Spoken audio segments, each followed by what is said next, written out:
This video is sponsored by Marvel Strike Force. Welcome to another Top 5 with Kris 5, guys. Today we're gonna check out the 5 best decks for Easy Legend in Hearthstone in the new season. We are gonna be getting nerfs to Demon Hunter really soon, but until then, you can definitely be climbing some easy ranks with these top 5 decks, so I hope you find the video helpful, and if you do, a like and subscribe would be appreciated, and don't forget to check me out live on Twitch each Tuesday, Thursday, and Saturday. But now, let's get into it. Whether you're excited about Spider-Man Brand New Day, or just want to smash through enemies with your favorite Marvel characters, now is a great time to start playing Marvel Strike Force. I've been playing the game for over 10 days now, and I'm genuinely enjoying building my roster, upgrading my characters, and experimenting with different teams. You can download the game through my link, and use promo code SPIDEY to receive Spider-Man and Hulk, as well as additional in-game rewards for free. Marvel Strike Force is a free mobile squad RPG where you collect and upgrade Marvel superheroes as well as villains and use them in missions, arena, alliance war, and more. Right now, one of the game's biggest Spider-Man events of the year is bringing 4 weeks of new gameplay, progression, and exclusive rewards. It includes the new Spider-Man Tower, which resets every week, and we have major reworks both for Spider-Man and Hulk, and you can also get yourself the new legendary Scorpion. This is the first part of my Marvel Strike Force partnership, so you will be hearing more about the game from me, and you can expect a couple of dedicated videos for the game in the near future, where I'll talk about my experience with the game. Download Marvel Strike Force through my link, use the code SPIDEY, and jump into the Spider-Man event before it ends. You are not prepared!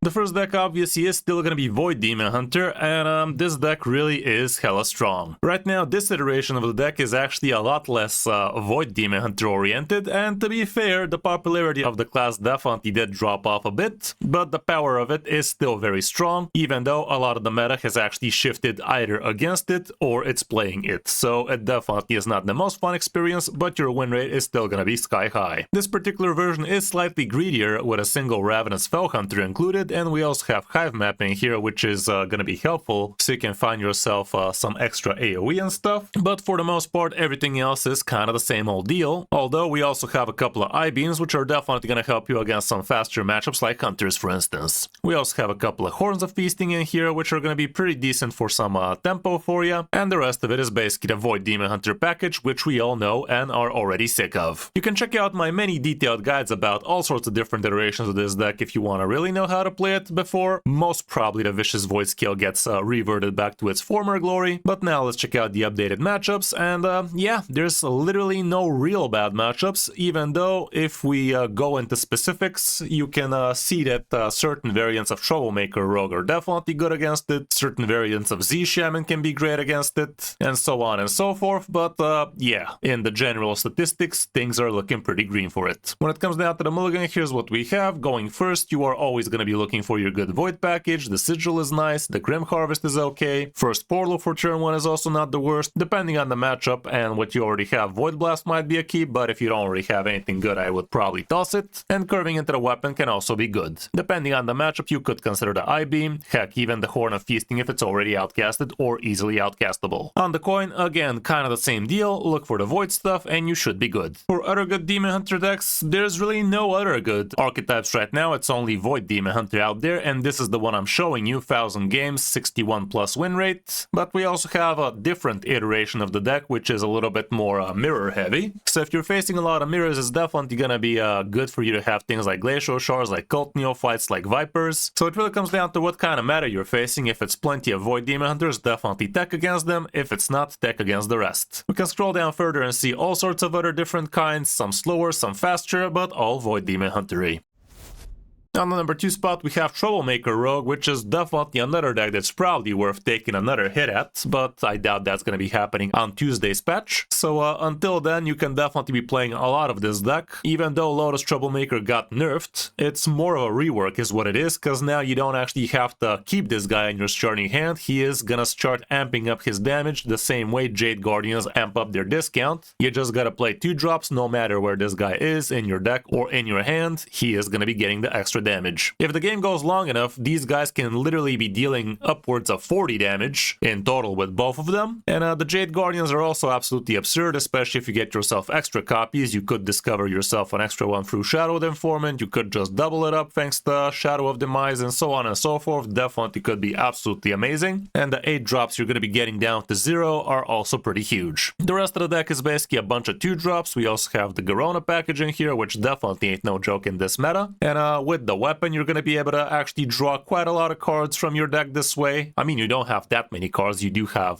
Shadow of Demise, Talnos, and Garona, so it's actually quite reliable at what it's drawing. And to be fair, there's not that many legendaries in most of the other opponent decks nowadays either. So with this thing, you can actually kind of reliably draw out King Lane in their hand, which is definitely a potential problem for them, because you are not a stranger of slashing them in half. Again, check out my detailed guide about Troublemaker Rogue if you really want to know how to play it. And here's what the updated matchups are looking like. Slightly positive against Void Demon Hunter, slightly negative against Face Hunter, and against other Troublemakers, this should be decent. Anyway, mulligan-wise, going first, you are going to be looking for your good 2-drops. I'd say the Lotus Bookie is even better of a 2-drop, but both of them are making a lot of sense. Deja Vu apparently could be not a bad thing to be holding on to. You could be playing it as soon as turn 1, but you can also be playing it after you see something decent happen in the opponent's hand, be it a Shatter card going unshattered, be it they prep a card, that kind of stuff could be a good signal for you to actually Deja Vu. You could also just use it for the sake of grabbing their coin, because in the end of the day, why wouldn't you? The flashback could be great, especially if you have prep. Cult Neophyte could make sense, especially against Void Demon Hunters. And even holding on to Jade Guardians is not a bad idea, but it would be advised to actually already have a curve for it. Going second, it's kind of the same deal. Here, again, holding most of your good 2-drops would be a good idea. The Jade Guardians, Deja Vu is not that important here, because you don't really need to be doing a turn 1 since you have the coin to coin out a 2-drop as soon as turn 1. But yeah, for the most part, it's kind of the same stuff. For other good rogue decks, this is the one I'm showing you, but we have all sorts of other iterations of this deck, including ones with Maiev, which are doing kind of good. But for the most part, it's just Troublemaker Rogue, even though we can see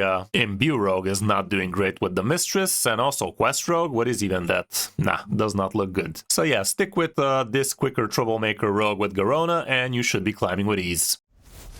Spot number 3 goes down to Z Shaman, and I gotta say this deck is surprisingly efficient, especially if you curve into it right. This is the variant with the Slack Claws, and this thing as soon as turn 4 or turn 5 literally closes out the games, guys. Like yesterday we had a coaching session to Legend with it, and it was literally just 3 easy wins, and the last game literally looked absolutely horrendous. Like I'm talking about, we literally passed for like 2 turns in a row, and we still somehow Slack Clawed on turn 4 into Slack Claw on turn 5, and that was just absolutely brutal. Like this card is just way too problematic even after it got fixed. But yeah, the deck is definitely pretty fun to play. I do have a detailed guide about this one. I'll probably be doing another updated guide about this particular version really soon, so be on the lookout for that one. But yeah, for the most part, the deck does have a good chunk of cheap minions starting off, so you can actually load up that hero power. As you guys know, after your 4th minion, the next one is going to double its battle cry. And we have several different minions that are going to be very happy to double battle cry, like the Skywall Sentinel, the Hijacked Security Bot, Xavius could be an okay double battle cry, Envoy is gonna be decent, the Slaglaw will be absolutely amazing, especially if it's already kindreded, Ultraxion can be absurd like that, Alakir can also be absolutely great that way, even though it's gonna be kind of hard to time it. So yeah, all around you have some pretty nasty high roll potentials with this one if you know how to time them right. And for that to happen, sometimes you're gonna have to make some pretty bad plays, like literally turn 4 play a 1-drop and pass, just so you can on turn 5 double the battle cry of something like a Slacklaw. Anyway, be on the lookout for the updated guide, or check out the previous one I already have. Now let's see what the matchups are looking like, and not that great, not that much matchups. We can just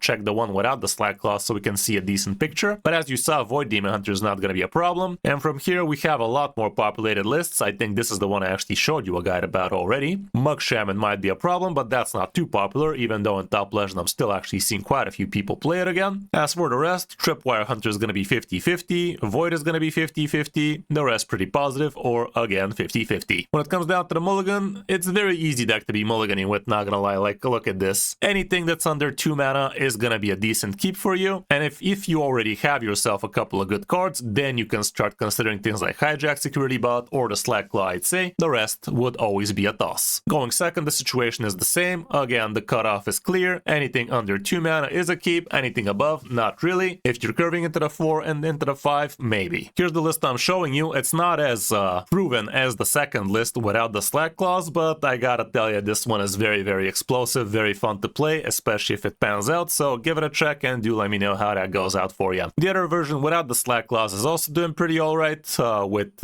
Warden Maiev again, and it does have some other interesting tech cards, like Hex Marshal could be interesting, the Black Knight is also interesting, but for the most part, I don't know, you can definitely go without him. I've also seen lists that run the free mana dragon, this guy, that gives you extra mana on the next turn. That can be pretty good as well, and it's also a great way to actually curve into your slack clause, so definitely don't sleep on this version as well. Could be an interesting inclusion, even though it's a little bit on the wishful thinking side. But it's also not the worst thing in the world to actually double Battlecry into, so there's that too. Anyway, other than that, Mug Shaman, like I said, is seeing a lot more play again in Top Legends, so it's still gonna be a pretty good deck, even better maybe after the Void Demon Hunter gets nerfed again, so be on the lookout for that one. Spot number 4 goes down to Aggro Pally, and this is the Maiev version I talked about not too long ago. Gotta say, this deck definitely feels pretty straightforward, pretty easy to actually climb with, and you're either gonna win or lose with it fairly quickly. You don't really have amazing recovery potential, so if you lose the board, you probably lose the game, but a lot of times you're not gonna be losing the board because it's just so damn strong. We do have 10 Maievs in here, so holding on to her into your mulligan is not gonna be a very good idea, because you're simply just gonna get her by turn 2 anyway. We do have a ton of 1-drops in here, so you can actually abuse Maiev to her full potential, and of course we do have things like flight maneuvers, as well as Nasdormu, and for the flight maneuvers to be reliable in a 40-card deck like this, you need to be doing some interesting strategies with the Dragon Scale armaments and the Violet Treasure Gill. This way, Treasure Gill is going to be fishing out the Dragon Scale, which hopefully fishes out your maneuvers, even though sometimes it can fish itself too. Again, check out my detailed guide about it. I see a recurring pattern here. I'm basically doing guides about all of the top meta decks, so subscribe to the channel and watch the videos if you really want to be at the top of your game and know what you're actually playing against, as well as how to play with the decks you're playing with. So yeah, doing what we can. Anyway, updated matchups time, and we can see you have plenty of really good ones and plenty of really bad ones. Like Priest would be an absolute menace for you, and same can be said for all of the popular Shamans. As for the Warriors, things are either 50-50 or very much in your favor, but the good news is you're going to be great against Void Demon Hunters, against Hunters, so those are two big parts of the current meta. You're also going to be great against all of the Warlocks that are going around right now, so yeah, climbing should definitely not be an issue. When it comes down to the mulligan, you are going to be looking for all of your good 1-drops, and of course for your flight maneuvers. The Violet Treasure Gill is also going to be a great keep, but do not hold on to the Dragon Scale armaments, it's a bait. With this deck, you do want to be curving out nice and quick with minions on the boards, and like I told you, no reason to hold on to Maiev. Like, if statistics are statisticking, you should be getting yourself a Maiev by turn 2 anyway, especially if you throw out a few cards, so don't bother holding on to her, she should come naturally for you. On the coin, the situation is basically the same. Keep some good 1-drops, keep the flight maneuvers, keep the Violet Treasure Gill, the rest is gonna happen naturally. As for the other Pally decks, this is the one I'm showing you. Very high stats, very high win rate and sample size, but we also have all sorts of other iterations of Pally decks out there that are doing pretty okay. Things like Beatrix Aura Pally are doing fine. There's also another Beatrix list without the Aura package, which is doing quite alright, and so on and so forth. Not the best time to be a Pally, but far from the worst either.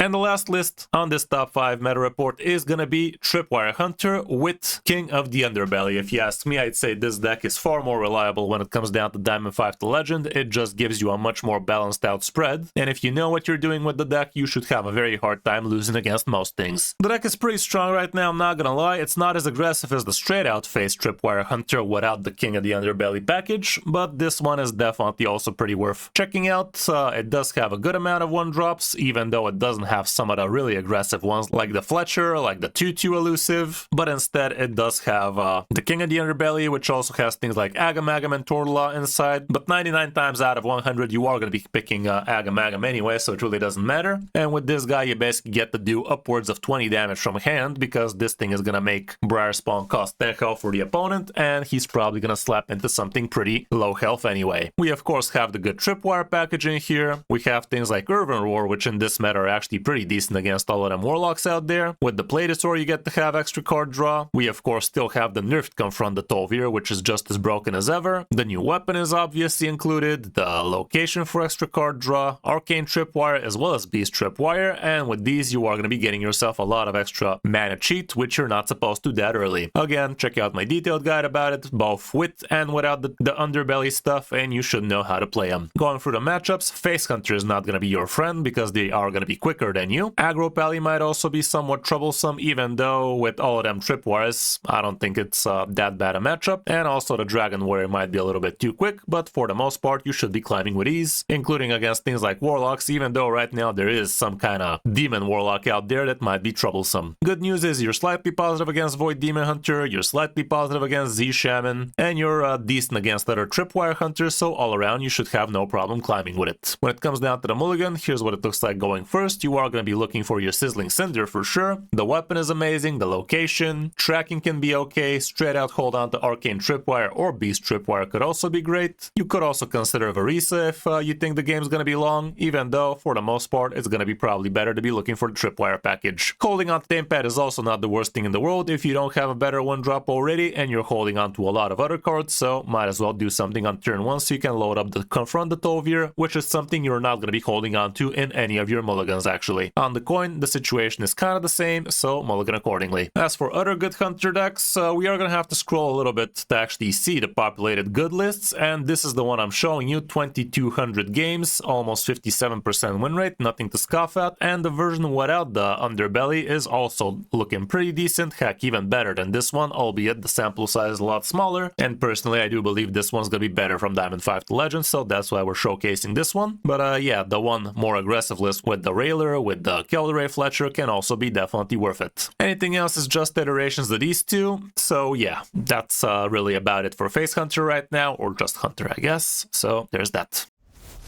Moving now to the classes we haven't talked about, we can check out that actually Corpse Death Knight could have been included into this top 5, but honestly, I do not believe it's that strong. The stats for it look okay, but it's kind of sketchy, guys. It's definitely not as strong as Tripwire Hunter if you ask me, but it definitely does have potential if you have your mind set on Death Knights, that's for sure. And some people in Top Legend are actually doing quite okay with things like Egg Death Knight as well, with the newly buffed Sawbones, but as you see from Diamond 5 to Legend, maybe they're just not good enough, maybe the meta is just against them. When it comes down to Druids, Chef Druid and Marifra Druid are still the two go-to decks. I've heard people talk about Imbue Druid as well, but so far I'm not seeing much of those. And yeah, the stats really don't show them to be that great. Chef Druid is decent against Void Demon Hunters, but those are actually kind of lower on the meta nowadays, so it's not going to be that big of a counter pick. And I've seen people do decently well with Marifra Druid as well, even though, again, nothing to write home about. As for Mage, Burn Mage seems to be the best bet so far, Leyline Mage absolutely garbage, and Jambray actually cooked up a pretty decent Mana Storm Mage I actually tried yesterday, and I will be giving you a guide about it probably tomorrow, so be on the lookout for that one. Definitely felt pretty nice to play. Quest Mage is actually a big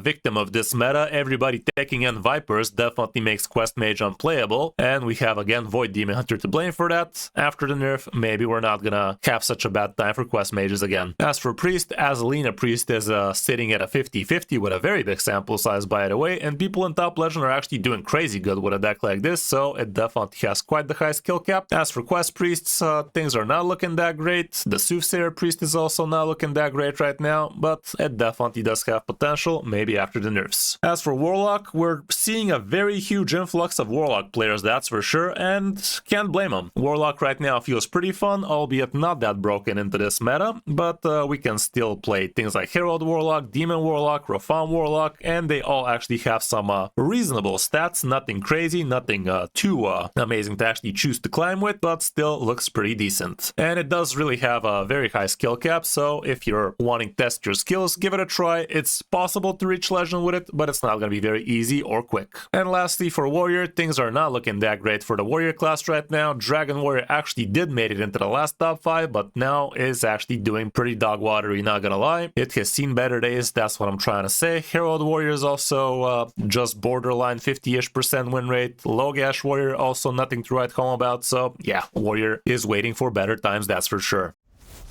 So that's gonna be it for this top 5, guys. I hope this helps you figure out what you want to be playing into the new August season before the latest nerfs. If you enjoyed the video, drop a like and subscribe to the channel, and don't forget to support the channel by downloading Marvel Strike Force through my link below, and use the promo code SPIDEY to get yourself Spider-Man, Hulk, and much more free rewards. Thanks for watching, guys. I'm Kris05, and I'll see you in my next video or stream.